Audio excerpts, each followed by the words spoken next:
Looking for a dessert that the whole family is going to love and it will cool you off? Well, let me tell you, we have something for you. Suzanne Clark from livingacreativelife.net is here to make a Dreamsicle ice cream cake.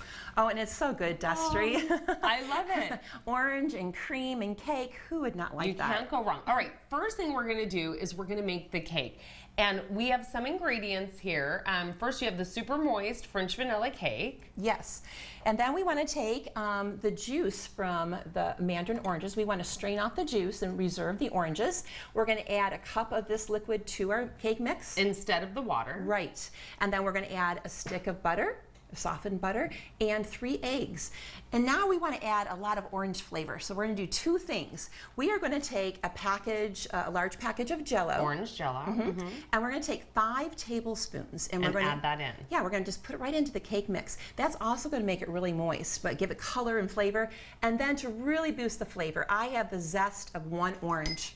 And you're adding that to the cake mix also. Yes, and that, you know, the zest is where the flavor is, and it gives it such a great taste if you do that. And this is the final product when you're done. Yes, right here. And what I'm going to do is, you know, bake it into a springform cake pan. That's important. And when it comes out and cools, I like to take some wax paper and just make a ring. You don't have to do this, but this makes it come out of the mold much easier. So now we have to do that creamy, dreamy part. Yeah. And we started by, you know, putting our cream cheese in a bowl right here, and we are using the Challenge cream cheese because it's so smooth and silky, and it's really going to make this have that nice ice cream taste. And then you're putting in a 1/4 cup of milk, and 3/4 cup of sugar. 3/4 cup of sugar. So and then we're just going to blend that up. Okay, not that good of a blender. Now once we have it pretty much blended up, but you have another ingredient that you have to add. Yes, we are going to add some Cool Whip, and we want to make sure this is softened.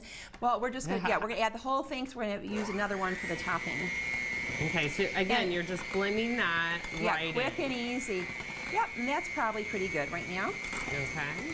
And then we're going to do 2 different layers with this. This one is going to be vanilla. So, Destry, would you like to add some vanilla? Sure. So this is like a vanilla cream, and then my layer is going to be the orange cream. So what I'm going to do is I'm going to take the remainder of this Jell-O, and I'm going to pour it in here. So you have the orange.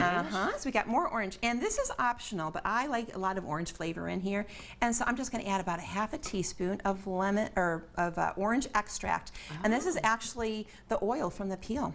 It's all a natural ingredient, and we're just going to mix this up.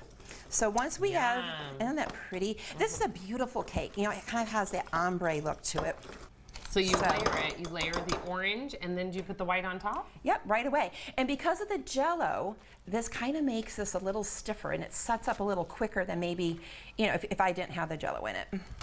So I'm spreading this on here, and then Destry, as soon as I finish this, you can go ahead and put the white. And I have another little trick too. When you put the white in here, I'll show you my trick of getting all this in here nice and even. So now this is my layer that I'm putting right on top. You can actually just pick this up. Here, I'll hold this for you, and you can scoop it right in. And you're putting that just right on top. Yeah, and so, you know, the idea is we're having layers. So as you see, it's a little awkward, isn't it? Kind of moving that big spatula. Right. So what I like to do is take a round measuring cup, and watch this. I'm going to take it and use that. And that gets into all those round corners. And that helps you make a nice smooth cake. So that's your kitchen trick. And then once you're done, do you throw it in the freezer? We throw it into the freezer for about 6 hours. That's the hardest part. Waiting. Okay, is waiting. And then when you get done, and you can touch it and see if it's frozen. Once it's frozen, you'll release it from the pan, and then you're going to take 8 ounces of whipped cream and frost it. And I decorated it with oranges and some fresh mix. I love orange and mint. And look at that. Look at it. Look at the wonderful slice there. You can see the orange inside. It is the Dreamsicle ice cream cake, everyone. Get the recipe at livingacreativelife.net.